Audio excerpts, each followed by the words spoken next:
सत श्रीकाल फटाफट 100 देख रहे सारे दर्शकों का स्वागत। मैं मनप्रीत कौर। देश दुनिया च अज की कुछ रहा खास मनोरंजन खेड जगत ते करांगे व्यापार की गल। सो सब तो पहले एक नजर सूबाई खबरों ते। खेती कानूनों खिलाफ किसान लगातार दिल्ली के सरहदां ते डटे हुए ने ते सूबे भर चों किसानां दे समर्थन लई जथे दिल्ली रवाना हो रहे ने। इस तहत संगरूर च नौजवानों के वलों 4 ट्राली पानी भर के दिल्ली भेजा गया। उन्होंने कहा कि केंद्र सरकार किसानों नाल धक्का कर रही है। मोगा दे विच वख-वख पिंडां च कैंडल मार्च करके लोकां नूं जागरूक किया गया ते लोकां नूं किसानां दा साथ देण दी अपील की गई है। उधर दूजे पासे खन्ना च भी यूथ किसान मोर्चा वलों प्रधान बूटा सिंह रायपुर की अगवाई हेठ विशाल ट्रैक्टर मार्च कढ़िया गया ते लोकां नूं जागरूक किया गया। उधर खेती कानूनों के खिलाफ किसानों च केंद्र सरकार खिलाफ भारी रोस है ते भाजपा आगुआं दा विरोध भी जारी है। मंडी गोबिंदगढ़ पहुंचे भाजपा प्रधान अश्विनी शर्मा और मदन मोहन मित्तल का लोगों वालों घेराव किया गया। इस दौरान लोगों वालों नारेबाजी की गई तो खेती कानून रद्द करने की मांग की गई है। इस तरह जलालाबाद च भी भाजपा आगू अश्विन राय खन्ना का किसान जथेबंदियों के वालों विरोध करदे उन्हों का घेराव किया गया। इत्थे भी केंद्र सरकार ते भाजपा आगुआं के खिलाफ नारेबाजी की गई तो कानून रद्द करने की मांग की गई है। किसान अंदोलन नूं होर मजबूत करने दी कोशिशां कीतियां जा रही ने ते लगातार वड्डी गिणती च लोग दिल्ली लई कूच कर रहे हैं। उधर फरीदकोट के पिंड पक्खी कलां च लोकां नूं किसानी अंदोलन च जाण दी अपील की गई है। इत्थे हर 8 दिनों बाद 18 व्यक्तियों का जत्था दिल्ली जाएगा ते ना जाण वालियां नूं 5000 का जुर्माना भरना होगा। किसानों की ट्रैक्टर परेड दौरान दिल्ली च हुई हिंसा च लापता मोगा जिले के 11 नौजवान दिल्ली की तिहाड़ जेल च बंद हैं ते यह दावा दिल्ली सिख गुरुद्वारा प्रबंधक कमेटी के प्रधान मनजिंदर सिंह सिरसा ने किया है। उन्होंने कहा कि इन्होंने नौजवानों की गिरफ्तारी नांगलोई थाने अधीन हुई सी। मनजिंदर सिंह सिरसा ने दावा किया है कि उन्होंने खुद दिल्ली के ज्वाइंट पुलिस कमिश्नर के नाल गलबात करके इस संबंधी जानकारी हासिल की। उन्होंने दस्सिया कि 26 जनवरी तो बाद इन्हां नौजवानों दी तस्वीरां लगातार सोशल मीडिया ते वायरल हो रही सन। सिरसा ने कहा कि ज्वाइंट कमिश्नर ने भरोसा दिता है कि गिरफ्तार किए गए नौजवानों के नाल बिल्कुल बेइंसाफी नहीं होगी। उन्होंने भी दस्सिया कि दिल्ली सिख गुरुद्वारा प्रबंधक कमेटी 26 जनवरी के मामले च दोषी ठहराए गए लोगों लिए लड़ाई लड़ रही है। किसानों के हक च अकाली दल के सीनियर आगू बिक्रम सिंह मजीठिया के वलों आवाज बुलंद की गई तो उन्होंने केंद्र सरकार से धक्केशाही करने के इल्जाम लगाए। उन्होंने कहा कि केंद्र सरकार के वलों किसानी अंदोलन को बदनाम करने की कोशिश की जा रही है। उन्होंने कहा कि अकाली दल हमेशा तो किसानों के हकों की लड़ाई लड़ता रहा तो किसानों के नाल है। इस तो इलावा उन्होंने कहा कि लापता नौजवानों लिए लीगल पैनल बनाया गया। खेती कानूनों को लैके सियासत भी गरमाई हुई है। विधायक हरिंदरपाल चंदूमाजरा के वलों भी केंद्र से निशाना साधा गया है। उन्होंने कहा कि किसानी अंदोलन को ढाह लाने दी साजिशां की जा रही ने ते उन्होंने दिल्ली च हुई हिंसा की भी सख्त निंदा की। फिरोजपुर के रिहायशी इलाके च उस समय हड़कंप मच गया जो एक बंद पे आलू स्टोर के गैस लीक हो गई। इस दौरान आस पास के घर च रहिंदे लोग भी साह घुटन कारण बाहर आ गए ते हफरा तफड़ी मच गई। सूचना मिलने ते पुलिस प्रशासन ते फायर ब्रिगेड भी मौके ते पहुंची और गैस के फैलाव को घट करने की कोशिश की गई। अधिकारियों ने दस्सिया कि भीड़-भाड़ वाला इलाका होने कारण उन्होंने स्थिति ते काबू पाने च काफी मुश्किलों का सामना करना पिया। अधिकारियों ने दस्सिया कि अमोनीया गैस लीक होने के कारण लोगों को साह लैने भी परेशानियां आईयां। खबर खन्ना दे बीजा तो है जिथे चाइना डोर कारण भयानक हादसा वापरिया। इत्थे मोटरसाइकिल सवार चाइना डोर की चपेट च आ गया। चाइना डोर के कारण नौजवान की गर्दन की नस कट गई जिस कारण नौजवान की मौके पर ही मौत हो गई। खबर जलंधर तो है जिथे शरेआम गुंडागर्दी करने का मामला सामने आया। इत्थे कुछ नकाबपोशां वालों नौजवान ते जानलेवा हमला किया गया। नकाबपोशां वाले घर तो बाहर बुला के नौजवान ते हमला किया गया। तेजधार हथियारों के नाल नौजवान का हाथ वड़ दिता गया। नकाबपोशां वालों नौजवान को बुरी तरह जख्मी किया गया जिस तो बाद नौजवान को हस्पताल भर्ती करवाया गया। मनेरकोटला दे पिंड भूमसी विखे कुछ व्यक्तियों वालों पुरानी रंजिश के चलदे 33 साला नौजवान का कतल करने का मामला सामने आया है। ਜਾਣਕਾਰੀ ਮੁਤਾਬਕ ਕਾਰ 'ਚ ਰੱਖੇ ਕਬੂਤਰਾਂ ਪਿੱਛੇ ਝਗੜਾ ਹੋਇਆ ਸੀ, ਜਿਸ ਕਾਰਨ ਵਿਅਕਤੀਆਂ ਵੱਲੋਂ ਕਾਰ ਤੋਂ ਬਾਹਰ ਬੁਲਾ ਕੇ ਨੌਜਵਾਨ ਤੇ ਜਾਨਲੇਵਾ ਹਮਲਾ ਕੀਤਾ ਗਿਆ।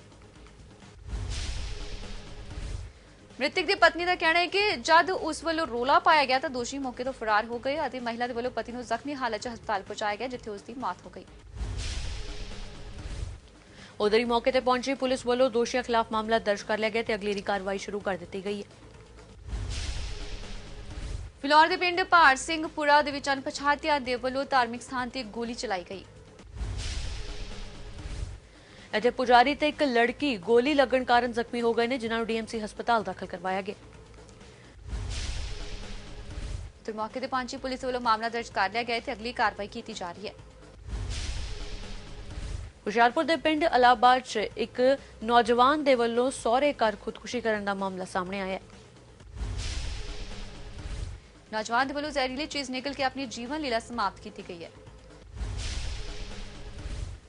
ਮ੍ਰਿਤਕ ਦੇ ਭਰਾ ਵੱਲੋਂ ਸਹੁਰੇ ਪਰਿਵਾਰ ਨੂੰ ਜ਼ਿੰਮੇਵਾਰ ਠਹਿਰਾਇਆ ਗਿਆ ਤੇ ਉਸਨੇ ਸਹੁਰੇ ਪਰਿਵਾਰ ਤੇ ਕੁੱਟਮਾਰ ਕਰਨ ਦੇ ਇਲਜ਼ਾਮ ਲਗਾਏ ਨੇ। ਪਟਿਆਲਾ ਦਾ ਅਮਰ ਹਸਪਤਾਲ ਸਵਾਲਾਂ ਦੇ ਘੇਰੇ 'ਚ ਨਜ਼ਰ ਆ ਰਿਹਾ ਹੈ ਤੇ ਖੂਨਦਾਨ ਕਰਨ ਵਾਲਿਆਂ ਵੱਲੋਂ ਵੱਡੇ ਇਲਜ਼ਾਮ ਲਗਾਏ ਗਏ ਨੇ। ਖੂਨਦਾਨ ਕਰਨ ਵਾਲਿਆਂ ਮੁਤਾਬਕ ਜ਼ਰੂਰਤਮੰਦ ਮਰੀਜ਼ਾਂ ਨੂੰ ਖੂਨ ਨਹੀਂ ਮਿਲ ਰਿਹਾ। ਅੰਮ੍ਰਿਤਸਰ ਵਿਖੇ ਐਸਜੀਪੀਸੀ ਵੱਲੋਂ ਨਵੀਂ ਵੈਬਸਾਈਟ ਲਾਂਚ ਕੀਤੀ ਗਈ ਹੈ, ਜਿਸ ਨੂੰ 9 ਸਾਲਾ ਬੱਚੇ ਵੱਲੋਂ ਪਰਿਵਾਰ ਦੇ ਸਹਿਯੋਗ ਨਾਲ ਬਣਾਇਆ ਗਿਆ। ਇਸ ਮੌਕੇ ਸ਼੍ਰੋਮਣੀ ਗੁਰਦੁਆਰਾ ਪ੍ਰਬੰਧਕ ਕਮੇਟੀ ਦੇ ਅਧੀਨ ਚੱਲ ਰਹੇ ਵਿਦਿਅਕ ਅਦਾਰਿਆਂ ਦੇ ਅੰਮ੍ਰਿਤਧਾਰੀ ਵਿਦਿਆਰਥੀਆਂ ਨੂੰ 1 ਕਰੋੜ 31 ਲੱਖ ਦੀ ਵਜ਼ੀਫਾ ਰਾਸ਼ੀ ਦੀ ਵੰਡ ਕੀਤੀ ਗਈ। ਐਸਜੀਪੀਸੀ ਪ੍ਰਧਾਨ ਬੀਬੀ ਜਗੀਰ ਕੌਰ ਦਾ ਕਹਿਣਾ ਹੈ ਕਿ ਨਵੀਂ ਵੈਬਸਾਈਟ ਤੇ ਸੰਗਤਾਂ ਨੂੰ ਹਰੇਕ ਪਾਰਦਰਸ਼ੀ ਜਾਣਕਾਰੀ ਦਿੱਤੀ ਜਾਵੇਗੀ। ਮੋਗਾ ਵਿਖੇ ਸੜਕ ਸੁਰੱਖਿਆ ਅਭਿਆਨ ਤਹਿਤ ਟ੍ਰੈਫਿਕ ਪੁਲਿਸ ਦੇ ਵੱਲੋਂ ਸੈਮੀਨਾਰ ਲਗਾ ਕੇ ਲੋਕਾਂ ਨੂੰ ਨਿਯਮਾਂ ਪ੍ਰਤੀ ਜਾਗਰੂਕ ਕੀਤਾ ਗਿਆ ਹੈ। ਦੀਨਾਨਗਰ ਵਿਖੇ ਕੈਬਨਿਟ ਮੰਤਰੀ ਅਰੁਣਾ ਚੌਧਰੀ ਵੱਲੋਂ ਵਾਰਡ ਨੰਬਰ 10 ਤੋਂ ਕਾਂਗਰਸੀ ਉਮੀਦਵਾਰ ਡਾਕਟਰ ਪ੍ਰਦੀਪ ਤੁੱਲੀ ਦੇ ਦਫ਼ਤਰ ਦਾ ਉਦਘਾਟਨ ਕੀਤਾ ਗਿਆ। ਤੇ ਹੁਣ ਇੱਕ ਨਜ਼ਰ ਰਾਸ਼ਟਰੀ ਖਬਰਾਂ ਤੇ। ਰਾਸ਼ਟਰੀ ਰਾਜਧਾਨੀ ਦਿੱਲੀ ਨੂੰ ਠੰਡ ਤੇ ਸੰਘਣੀ ਧੁੰਦ ਤੋਂ ਥੋੜੀ ਰਾਹਤ ਮਿਲੀ, ਉੱਥੇ ਹੁਣ ਦਿੱਲੀ 'ਚ ਪ੍ਰਦੂਸ਼ਣ 'ਚ ਵਾਧਾ ਹੋਣ ਲੱਗਾ ਹੈ। ਰਾਜਧਾਨੀ 'ਚ ਪ੍ਰਦੂਸ਼ਣ ਦਾ ਪੱਧਰ ਬੇहद ਖਰਾਬ ਸ਼੍ਰੇਣੀ 'ਚ ਪਹੁੰਚ ਗਿਆ ਹੈ। ਦਿੱਲੀ ਦੀ ਹਵਾ ਬਹੁਤ ਖਰਾਬ ਸ਼੍ਰੇਣੀ 'ਚ ਦਰਜ ਕੀਤੀ ਗਈ ਹੈ। ਦਿੱਲੀ 'ਚ ਪਿਛਲੇ 2 ਦਿਨਾਂ ਤੋਂ ਸੰਘਣੀ ਧੁੰਦ ਤੇ ਸ਼ੀਤ ਲਹਿਰ 'ਚ ਕਮੀ ਦੇ ਕਾਰਨ ਦਿਨ ਦੇ ਤਾਪਮਾਨ ਦੇ ਵਿੱਚ ਵੀ ਥੋੜਾ ਵਾਧਾ ਦਰਜ ਕੀਤਾ ਜਾ ਰਿਹਾ ਹੈ। ਭਾਰਤ ਅਤੇ ਚੀਨ ਵਿਚਾਲੇ ਪਿਛਲੇ ਸਾਲ ਜੂਨ 'ਚ ਗਲਵਾਨ ਘਾਟੀ 'ਚ ਹੋਈ ਹਿੰਸਕ ਝੜਪ 'ਚ ਭਾਰਤ ਦੇ 20 ਜਵਾਨ ਸ਼ਹੀਦ ਹੋ ਗਏ ਸਨ। ਉਸ ਘਟਨਾ 'ਚ ਚੀਨ ਨੂੰ ਵੀ ਭਾਰੀ ਨੁਕਸਾਨ ਹੋਇਆ ਸੀ। ਚੀਨ ਨੂੰ ਟੱਕਰ ਦਿੰਦੇ ਹੋਏ ਸ਼ਹੀਦ ਹੋਏ ਜਵਾਨਾਂ ਦੇ ਨਾਂ ਹੁਣ ਰਾਸ਼ਟਰੀ ਵਾਰ ਮੈਮੋਰੀਅਲ ਤੇ ਲਿਖੇ ਗਏ ਨੇ ਤੇ ਇਹ ਇੱਕ ਤਰ੍ਹਾਂ ਦੇ ਨਾਲ ਉਹਨਾਂ ਸ਼ਹੀਦਾਂ ਦੇ ਪ੍ਰਤੀ ਸਨਮਾਨ ਹੈ। ਗਣਤੰਤਰ ਦਿਵਸ ਤੋਂ ਪਹਿਲਾਂ ਸ਼ਹੀਦ ਜਵਾਨਾਂ ਦੇ ਨਾਂ ਨੈਸ਼ਨਲ ਵਾਰ ਮੈਮੋਰੀਅਲ 'ਚ ਸ਼ਾਮਲ ਕੀਤੇ ਗਏ ਸਨ। ਦੱਸਣਯੋਗ ਹੈ ਕਿ ਗਲਵਾਨ ਘਾਟੀ 'ਚ ਸ਼ਹਾਦਤ ਦੇਣ ਵਾਲਿਆਂ 'ਚ ਕਰਨਲ ਸੰਤੋਸ਼ ਬਾਬੂ ਸਮੇਤ 20 ਫੌਜੀ ਸ਼ਾਮਲ ਸਨ। ਕਿਸਾਨ ਅੰਦੋਲਨ ਦਾ ਸਮਰਥਨ ਦੇਣ ਦੇ ਲਈ ਹਰਿਆਣਾ ਕਾਂਗਰਸ ਨੇ ਹੁਣ ਸੜਕ ਤੇ ਉਤਰਨ ਦਾ ਐਲਾਨ ਕੀਤਾ ਹੈ। ਸੂਬਾ ਕਾਂਗਰਸ ਕਮੇਟੀ ਦੀ ਪ੍ਰਧਾਨ ਕੁਮਾਰੀ ਸ਼ੈਲਜਾ ਨੇ ਕਿਹਾ ਹੈ ਕਿ ਹਰਿਆਣਾ ਕਾਂਗਰਸ 3 ਤੋਂ 5 ਫਰਵਰੀ ਤੱਕ ਸੂਬੇ ਦੇ ਹਰ ਬਲਾਕ 'ਚ ਕਿਸਾਨਾਂ ਦੇ ਸਮਰਥਨ 'ਚ ਸ਼ਾਂਤੀ ਮਾਰਚ ਦਾ ਆਯੋਜਨ ਕਰਨਗੇ।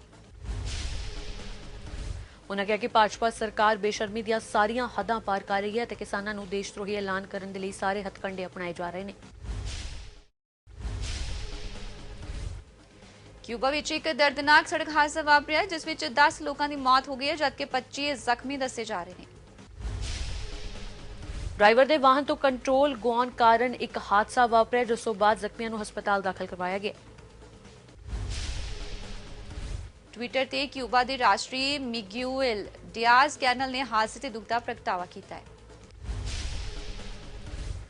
ਕੈਨੇਡੀਅਨ ਸਾਂਸਦ ਜਗਮੀਤ ਸਿੰਘ ਨੇ ਕੈਨੇਡਾ ਦੇ ਪ੍ਰਧਾਨ ਮੰਤਰੀ ਨੂੰ ਭਾਰਤ 'ਚ ਜਾਰੀ ਕਿਸਾਨ ਅੰਦੋਲਨ ਦਾ ਸਮਰਥਨ ਅਤੇ ਕਿਸਾਨਾਂ ਖਿਲਾਫ ਹੋਈ ਕਾਰਵਾਈ ਦੀ ਨਿੰਦਾ ਕਰਨ ਦੀ ਮੰਗ ਕੀਤੀ ਹੈ।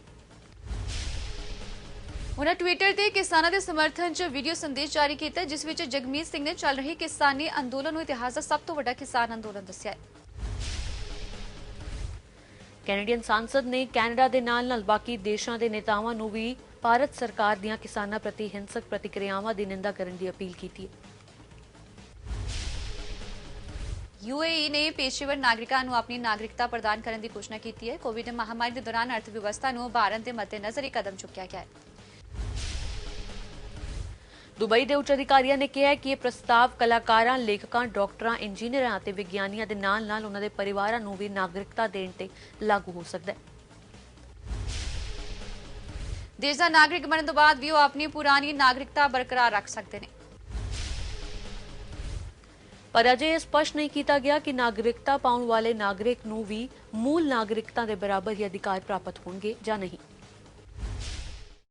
ਵਪਾਰ ਜਗਤ 'ਚ ਕਿਹੜੇ ਉਤਾਰ ਚੜਾਅ, ਕਿਸ ਨੂੰ ਹੋਇਆ ਫਾਇਦਾ, ਕਿਸ ਨੂੰ ਹੋਇਆ ਨੁਕਸਾਨ, ਜਾਣਾਂਗੇ ਬਿਜ਼ਨਸ ਨਿਊਜ਼ ਦੇ ਵਿੱਚ। ਰਾਸ਼ਨ ਕਾਰਡ ਧਾਰਕ, ਅੰਨਪੂਰਨਾ ਕਾਰਡ ਧਾਰਕ ਅਤੇ ਅੰਤੋਦਇਆ ਕਾਰਡ ਧਾਰਕਾਂ ਨੂੰ ਹੁਣ ਬਾਇਓਮੈਟ੍ਰਿਕ ਢੰਗ ਦੀ ਬਜਾਏ ਮੋਬਾਈਲ OTP ਪ੍ਰਮਾਣੀਕਰਨ ਦੀ ਸਹਾਇਤਾ ਨਾਲ ਹਰ ਮਹੀਨੇ ਰਾਸ਼ਨ ਮਿਲੇਗਾ। ਇੱਕ ਰਿਪੋਰਟ ਦੇ ਅਨੁਸਾਰ ਰਾਸ਼ਨ ਕਾਰਡ ਦੇ ਨਾਲ ਸੰਬੰਧਿਤ ਇਹ ਨਿਯਮ ਦੇਸ਼ ਦੇ ਤੇਲੰਗਾਨਾ ਰਾਜ ਦੇ ਵਿੱਚ 1 ਫਰਵਰੀ ਤੋਂ ਲਾਗੂ ਹੋਵੇਗਾ। ਇਹ ਕਦਮ ਕੋਰੋਨਾ ਮਹਾਮਾਰੀ ਕਾਰਨ ਫੈਲਣ ਵਾਲੀਆਂ ਲਾਗਾਂ ਤੋਂ ਬਚਾਅ ਨੂੰ ਧਿਆਨ ਵਿੱਚ ਰੱਖਦਿਆਂ ਲਿਆ ਗਿਆ ਹੈ। ਹੈਦਰਾਬਾਦ ਅਤੇ ਰੰਗਰੇਡੀ ਜ਼ਿਲ੍ਹੇ ਵਿੱਚ ਆਇਰਿਸ ਪ੍ਰਮਾਣਿਕਤਾ ਦੀ ਸਹੂਲਤਾਂ ਨਾ ਹੋਣ ਕਰਕੇ ਰਾਸ਼ਨ ਸਮੱਗਰੀ ਨੂੰ ਇਨ੍ਹਾਂ ਥਾਵਾਂ ਤੇ ਮੋਬਾਈਲ OTP ਦੁਆਰਾ ਦਿੱਤਾ ਜਾਵੇਗਾ। ਈ-ਕਮਰਸ ਕੰਪਨੀ ਮਿੰਤਰਾ ਨੇ ਔਰਤਾਂ ਲਈ ਇਤਰਾਜ਼ਯੋਗ ਹੋਣ ਦੀ ਇੱਕ ਸ਼ਿਕਾਇਤ ਤੋਂ ਬਾਅਦ ਆਪਣਾ ਲੋਗੋ ਬਦਲਿਆ ਹੈ। ਮੁੰਬਈ ਦੀ ਇੱਕ ਮਹਿਲਾ ਸਮਾਜਿਕ ਵਰਕਰ ਨੇ ਦੋਸ਼ ਲਗਾਇਆ ਸੀ ਕਿ ਮਿੰਤਰਾ ਦਾ ਲੋਗੋ ਔਰਤਾਂ ਦੇ ਲਈ ਇਤਰਾਜ਼ਯੋਗ ਹੈ। ਇਸ ਤੋਂ ਬਾਅਦ ਮੁੰਬਈ ਪੁਲਿਸ ਦੇ ਸਾਈਬਰ ਕ੍ਰਾਈਮ ਵਿਭਾਗ ਨੇ ਮਿੰਤਰਾ ਨੂੰ ਇੱਕ ਈਮੇਲ ਭੇਜ ਕੇ ਕੰਪਨੀ ਨੂੰ ਸ਼ਿਕਾਇਤ ਬਾਰੇ ਜਾਣਕਾਰੀ ਦਿੱਤੀ ਹੈ। ਟੋਯੋਟਾ ਦੁਨੀਆ ਦੀ ਸਭ ਤੋਂ ਵੱਡੀ ਕਾਰ ਨਿਰਮਾਤਾ ਕੰਪਨੀ ਬਣ ਗਈ ਹੈ। ਕੰਪਨੀ ਨੇ ਪਿਛਲੇ ਸਾਲ ਦੁਨੀਆ ਭਰ 'ਚ 95.38 ਲੱਖ ਕਾਰਾਂ ਵੇਚੀਆਂ ਨੇ। ਹਾਲਾਂਕਿ 2019 ਦੀ ਤੁਲਨਾ 'ਚ ਇਸ 'ਚ 11.3% ਦੀ ਗਿਰਾਵਟ ਰਹੀ ਹੈ। 5 ਸਾਲ ਤੋਂ ਬਾਅਦ ਟੋਯੋਟਾ ਇਸ ਪੋਜੀਸ਼ਨ ਨੂੰ ਹਾਸਲ ਕਰਨ ਵਿੱਚ ਸਫਲ ਹੋ ਸਕੀ ਹੈ। ਪਿਛਲੇ ਸਾਲ ਮਹਾਮਾਰੀ ਕਾਰਨ ਆਟੋਮੋਬਾਈਲ ਉਦਯੋਗ ਕਾਫੀ ਪ੍ਰਭਾਵਿਤ ਹੋਇਆ ਸੀ। ਲਗਭਗ ਹਰ ਦੇਸ਼ ਲਾਕਡਾਊਨ ਮੋਡ ਵਿੱਚ ਸੀ, ਜਿਸ ਕਾਰਨ ਗੱਡੀਆਂ ਦੀ ਵਿਕਰੀ 'ਚ ਭਾਰੀ ਗਿਰਾਵਟ ਦੇਖਣ ਨੂੰ ਮਿਲੀ ਸੀ। ਹੁਣ ਇੱਕ ਨਜ਼ਰ ਬਾਲੀਵੁੱਡ ਗਪਸ਼ਪ ਤੇ ਵੱਲ। ਇਸ ਸਾਲ ਦੀ ਉਡੀਕੀ ਜਾ ਰਹੀ ਫਿਲਮ KGF ਚੈਪਟਰ 2 ਦੀ ਰਿਲੀਜ਼ਿੰਗ ਡੇਟ ਸਾਹਮਣੇ ਆ ਚੁੱਕੀ ਹੈ ਤੇ ਫਿਲਮ ਇਸ ਸਾਲ 16 ਜੁਲਾਈ ਨੂੰ ਰਿਲੀਜ਼ ਹੋਵੇਗੀ। ਅਦਾਕਾਰ ਯਸ਼ ਨੇ ਸੋਸ਼ਲ ਮੀਡੀਆ ਰਾਹੀਂ ਪ੍ਰਸ਼ੰਸਕਾਂ ਦੇ ਨਾਲ ਇਹ ਜਾਣਕਾਰੀ ਸਾਂਝੀ ਕੀਤੀ ਹੈ। ਪ੍ਰਸ਼ੰਸਕ ਰਿਲੀਜ਼ਿੰਗ ਡੇਟ ਜਾਣਨ ਤੋਂ ਬਾਅਦ ਕਾਫੀ ਉਤਸ਼ਾਹਿਤ ਨੇ। ਯਸ਼ ਨੇ ਰਿਲੀਜ਼ਿੰਗ ਡੇਟ ਦੇ ਨਾਲ ਇੱਕ ਨਵਾਂ ਪੋਸਟਰ ਵੀ ਸਾਂਝਾ ਕੀਤਾ, ਜਿਸ ਵਿੱਚ ਉਸਨੇ ਲਿਖਿਆ ਹੈ ਕਿ ਆਪਣੀ ਸੀਟ ਬੈਲਟ ਨੂੰ ਕੱਸ ਕੇ ਰੱਖੋ ਕਿਉਂਕਿ ਤਾਰੀਖ ਆ ਗਈ ਹੈ। ਫਿਲਮ ਦਾ ਨਿਰਦੇਸ਼ਨ ਪ੍ਰਸ਼ਾਂਤ ਨੀਲ ਨੇ ਕੀਤਾ ਹੈ, ਜਦਕਿ ਫਿਲਮ ਵਿੱਚ ਸੰਜੇ ਦੱਤ ਮੁੱਖ ਖਲਨਾਇਕ ਦੀ ਭੂਮਿਕਾ ਵਿੱਚ ਨਜ਼ਰ ਆਉਣਗੇ। ਮਿਰਜ਼ਾਪੁਰ ਵੈਬ ਸੀਰੀਜ਼ ਦੇ ਨਿਰਮਾਤਾਵਾਂ ਦੇ ਖਿਲਾਫ ਦਰਜ FIR 'ਚ ਹੁਣ ਉਹਨਾਂ ਨੂੰ ਰਾਹਤ ਮਿਲਦੀ ਨਜ਼ਰ ਆ ਰਹੀ ਹੈ, ਜਿਸ 'ਚ ਇਲਾਹਾਬਾਦ ਹਾਈ ਕੋਰਟ ਨੇ ਨਿਰਮਾਤਾਵਾਂ ਦੀ ਗ੍ਰਿਫਤਾਰੀ ਤੇ ਰੋਕ ਲਗਾ ਦਿੱਤੀ ਹੈ। ਸ਼ਿਕਾਇਤਕਰਤਾਵਾਂ ਨੇ ਇਹ ਇਲਜ਼ਾਮ ਲਗਾਏ ਸਨ ਕਿ ਮਿਰਜ਼ਾਪੁਰ ਕਸਬੇ ਨੂੰ ਇਸ ਸੀਰੀਜ਼ ਦੇ ਵਿੱਚ ਗਲਤ ਢੰਗ ਦੇ ਨਾਲ ਦਰਸਾਇਆ ਗਿਆ। ਨਾਲ ਹੀ ਦਾਇਰ ਪਟੀਸ਼ਨ ਨੂੰ ਸੁਣਦਿਆਂ ਬੈਂਚ ਨੇ ਰਾਜ ਸਰਕਾਰ ਅਤੇ ਸ਼ਿਕਾਇਤਕਰਤਾ ਨੂੰ ਨੋਟਿਸ ਜਾਰੀ ਕਰ ਜਵਾਬ ਦਾਖਲ ਕਰਨ ਦੇ ਨਿਰਦੇਸ਼ ਵੀ ਦਿੱਤੇ ਨੇ।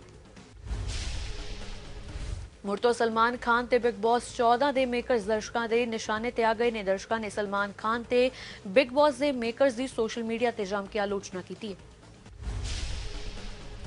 ਬਿਗ ਬੌਸ 14 ਚ ਸਲਮਾਨ ਖਾਨ ਦੇ ਰਾਖੀ ਸਾਵੰਤ ਨੂੰ ਜਿੱਥੇ ਐਂਟਰਟੇਨਮੈਂਟ ਦੱਸਿਆ, ਉੱਥੇ ਹੀ ਰੂਬਿਕਾ ਦਿਲੈਕ, ਅਭਿਨਵ ਸ਼ੁਕਲਾ ਅਤੇ ਨਿੱਕੀ ਤੰਬੋਲੀ ਦੀ ਦਬ ਕੇ ਕਲਾਸ ਵੀ ਲਗਾਈ ਹੈ, ਜਿਸ ਕਾਰਨ ਉਹਨਾਂ ਦੇ ਪੱਖਪਾਤ ਤੇ ਦੋਸ਼ ਲੱਗ ਰਹੇ ਨੇ।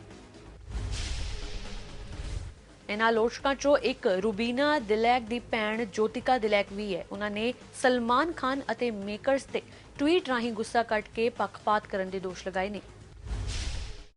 ਤੇ ਹੁਣ ਰੁਕ ਕਰਦੇ ਹਾਂ ਖੇਡ ਦੇ ਮੈਦਾਨ ਵੱਲ।